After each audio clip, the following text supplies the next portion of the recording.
What's up guys, Brian here with BPS Customs. Today I wanted to do a little bit of a freeform style video for you. I'm going to take the camera and go handheld in a second, but we're going to take a look at my brand new Praxis Wetbench.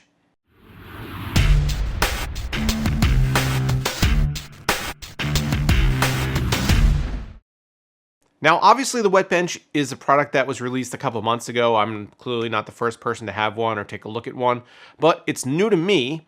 And it marks a significant improvement over what I had before. Now, test benches are pretty essential pieces of equipment for tech reviewers, just because of the amount of parts that we are always swapping around, having to test different things, different components in the system. And it's not always just graphics cards. If it was graphics cards, honestly, you could probably get away with just using a regular case and maybe taking the side panel off or something along those lines. But it's not always that simple. Test benches make this process a whole lot easier, and I'm going to show you why right now. All right, so here is my current test bench. Here is my current test bench. This is the Lian Li PCT60. And I introduced this to you guys last year, maybe about a year ago, when I first got it. And at that time, I was just, I guess, really getting serious about doing YouTube. And before that, I didn't really have a need for a test bench because while I was building systems, I wasn't constantly swapping out components.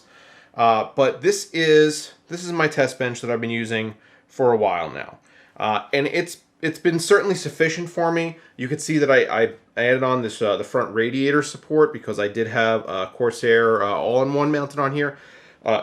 It's a little flimsy right now because I actually have the screws mounted so that it accommodates a wider radiator. You can see the mounting hole over here is not populated, so this should be actually shifted, so it's not normally this wobbly. I also added in like the front panel connections just to make it function more like a regular case if I had something on here that was mounted for longer than a day or something, and I wanted to reuse it, then these kind of made it easier. You see I have actually like the front panel I/O connectors over here too that I could plug in if I want. But the main issue that I have with this test bench is the platform not being as accessible as I want it to be, and that's mainly due to this crossbeam right here.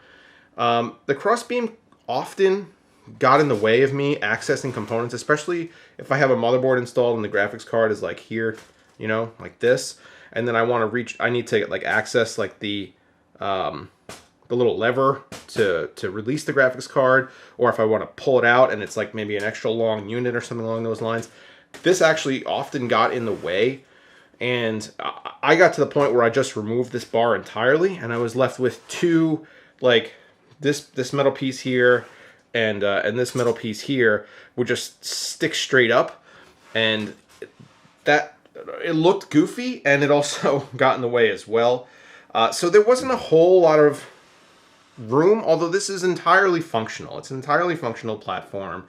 It's certainly fine for I guess most people, but I wanted something a little bit better, maybe a little more roomy up top, and something where I could do maybe some custom water cooling. So I moved on, and what I moved on to was this. This is the Primochill Praxis Wetbench. I know a lot of reviewers got these a couple months ago, so not a brand new product.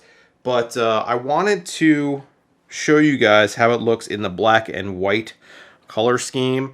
Black and white's pretty neutral, so that's what I went for. I didn't want it, if I changed like my back LED lighting, I didn't want it to look weird if I chose like orange or something along those lines.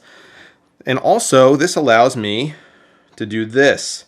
This is a full custom loop.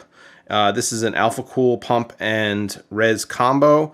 I have an Alpha Cool ice block CPU cooler, some Alpha Cool soft tubing, or maybe this is Primochill soft tubing. I'm not entirely sure. And then on the back, I'm going to spin this around in a second. I have a 360 millimeter radiator, so that's going to keep any processor cool as overclocked as I want to get it. So the features of this bench include power and reset switches here, and then one over here, and also all of these pass-throughs for cabling and anything else that you want to run through. As you can see in here, maybe if this would focus, that the drives are mounted down below on that platform that's underneath. And then the power supply is actually underneath there. See, it's right down there. So there's no motherboard hooked in right now, and I don't have a jumper on here, so I can't really show you the lighting that I have hooked up. Because I actually have a cable mod lighting strip hooked up underneath here, and when the system turns on, it lights up, and it's RGB, and I can make it do all kinds of RGB things. So it looks really cool when it's turned on, and it's a much larger platform, much wider platform than the Lian Li. So I'm able to have a lot more flexibility with what I put on here, and also having the ability to do some cable management. Like when this is all plugged up, when these are plugged in, and then the fans and whatever are plugged in, this looks really neat. Like there's nothing hanging out, there's no wire mess or anything along those lines. So that is another thing that I was actually really going for. I wanted to really neaten up the setup because you could see I don't have a lot of room over here. So I wanted to make sure that everything was kind of neat and under control. So let me flip this thing around. I want to show you the back. All right, so we've now got this kind of flipped around. Like I said, I don't have a huge amount of space over here, but I wanted to show you guys what's in the back. There is space back here for up to a 360 millimeter radiator, which is exactly what I've installed. This is an AlphaCool 360 millimeter rad with 3 Silent Wings, 3 fans from Be Quiet. And if this isn't enough cooling capacity for any single processor, I don't know what is. This is just way overkill. And you can see that I have over here my AlphaCool pump and res combo installed on the side. And this is another thing that this test bench provides you, is the ability and the accessibility to mount something like this, to mount a cooling solution like this. Now you can see that the tubes obviously are all a little bit twisted right now, a little bit funky, and that's just because I have, this isn't installed on anything. But I'm going to do that right now and show you guys what it looks like when it's all good to go.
So that's a little bit of an overview on the Primochill Praxis Wetbench and what I'm going to be using it for. Thanks so much for watching, guys. As always, if you like the video, hit the like button and get subscribed to the channel if you're not already. As always, I will see you next time.